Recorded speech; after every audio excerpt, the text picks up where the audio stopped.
Assalamualaikum warahmatullahi wabarakatuh.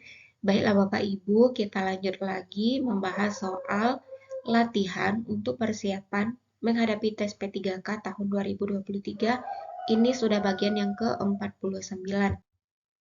Soal yang pertama, Anda adalah seorang guru yang berada di daerah pedesaan. Anda menyadari bahwa beberapa siswa kesulitan mengikuti pelajaran karena keterbatasan akses terhadap teknologi dan sumber daya pendidikan modern. Di samping itu, beberapa siswa menunjukkan ketidakminatan dalam pembelajaran akademis dan lebih tertarik dengan aktivitas di luar ruangan. Maka sikap Anda adalah A. Membuat program pembelajaran yang menggabungkan pembelajaran akademis dengan aktivitas di luar ruangan. B. Mengadakan pelatihan teknologi bagi siswa dan staf sekolah untuk meningkatkan akses terhadap sumber daya pendidikan modern. C. Mendorong siswa yang menunjukkan minat pada aktivitas di luar ruangan untuk mengikuti kegiatan ekstrakurikuler yang sesuai. D. Membuat jaringan dengan sekolah lain di wilayah sekitar untuk bertukar sumber daya pendidikan dan pengalaman belajar. E. Mengubah kurikulum untuk mengurangi fokus pada pembelajaran akademis dan lebih menekankan pada aktivitas belajar di luar ruangan. Jadi ini adalah beberapa kondisi yang sering kita hadapi ya Bapak Ibu. Tidak semuanya kita nanti akan ditempatkan di daerah perkotaan yang memiliki fasilitas yang lengkap. Kita mungkin akan ditempatkan di daerah pedesaan yang memiliki keterbatasan akses terhadap teknologi dan sumber daya pendidikan modern.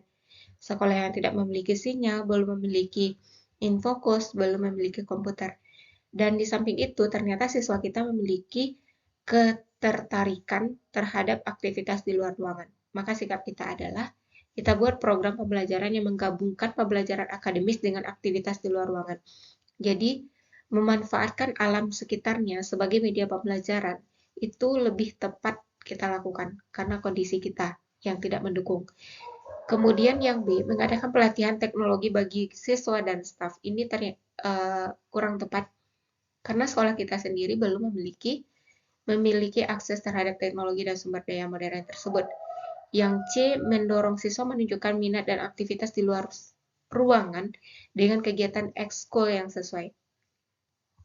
Di sini masalah kita tadi itu adalah siswa itu menunjukkan ketidakminatan dalam pembelajaran akademis. Jadi yang kita dorong pertama kali itu adalah pembelajaran akademis dengan aktivitas di luar ruangan. Baru setelah itu kita dukung ekskulnya. Yang D ini juga tepat, tetapi belum memiliki poin yang paling tinggi. Yang E ini mungkin yang paling rendah. Kita tidak memiliki hak untuk mengubah kurikulum karena kita berpacu pada kurikulum yang disediakan oleh pemerintah, namun hanya pelaksanaan di bawah saja yang boleh kita sesuaikan dengan keadaan sekolah kita masing-masing.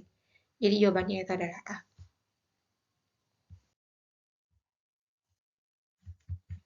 Soal kedua, Anda mendapati beberapa siswa menunjukkan ketidakmampuan dalam membaca dan menulis, sementara yang lain menunjukkan minat yang besar. Anda menyadari bahwa kemampuan membaca dan menulis yang kuat penting untuk perkembangan akademis dan personal siswa di masa depan. Di samping itu, beberapa siswa juga menghadapi tantangan eksternal seperti masalah keluarga atau lingkungan yang kurang kondusif. Maka sikap Anda adalah A. Melakukan penilaian individu untuk setiap siswa guna mengidentifikasi akar permasalahan dalam memberi pendekatan yang sesuai. B. Mengurangi fokus pembelajaran membaca dan menulis untuk memberi ruang yang lebih bagi materi lain yang dianggap lebih menarik. C. Melibatkan psikolog dan memberi konseling pada siswa yang menghadapi tantangan eksternal. C. Mengorganisir program literasi yang melibatkan orang tua dan masyarakat setempat dalam upaya meningkatkan minat membaca dan menulis. E. Memberikan tugas tambahan kepada siswa yang menunjukkan minat yang besar dalam membaca dan menulis. Jadi ini mungkin kasus pada sekolah tingkat dasar atau SD dan beberapa tingkat menengah atau SMP. Tingkat menengah pertama atau SMP yang masih menunjukkan ketidakmampuan siswa dalam membaca dan menulis. Namun beberapa siswa justru menunjukkan kemampuan membaca menulis itu sangat penting, sangat kuat. Dan kita menyadari bahwa perkembangan Membaca dan menulis itu penting untuk perkembangan ekonomi, akademis dan personal siswa. Maka yang kita lakukan itu adalah mengorganisir program literasi yang melibatkan orang tua dan masyarakat setempat dalam upaya meningkatkan minat membaca dan menulis. Jadi kalau untuk di SD itu ada program yang namanya membaca bersama orang tua. Orang tua membacakan cerita untuk anak atau anak yang membacakan cerita untuk orang tua. Ini untuk kelas rendah. Jadi kita juga bisa mengorganisir program literasi lain yang ada keterlibatan orang tua dan masyarakat di dalamnya. Jadi jawabannya itu adalah D. Soal ketiga, Anda adalah seorang guru di sekolah dasar yang mengajar di kelas 3. Anda melihat beberapa siswa memiliki minat yang lebih besar dalam matematika daripada mata pelajaran lain. Sementara beberapa siswa lainnya mengalami kesulitan dalam memahami konsep dasar matematika. Anda menyadari bahwa keterampilan matematika sangat penting untuk memahami konsep matematika yang lebih lanjut. Maka sikap Anda adalah A. Melibatkan siswa yang lebih unggul dalam matematika dalam membantu siswa yang kesulitan. B. Memberikan waktu tambahan untuk pelajaran matematika dan mengurangi waktu belajar mata pelajaran lain. C. Menggunakan pendekatan yang lebih interaktif dan bermain dalam mengajarkan konsep matematika dasar. D. Merekomendasikan kepada kepala sekolah untuk menyelenggarakan program ekskul matematika bagi siswa yang berminat. E. Memberikan tugas tambahan kepada siswa yang menunjukkan minat besar dalam pembelajaran matematika.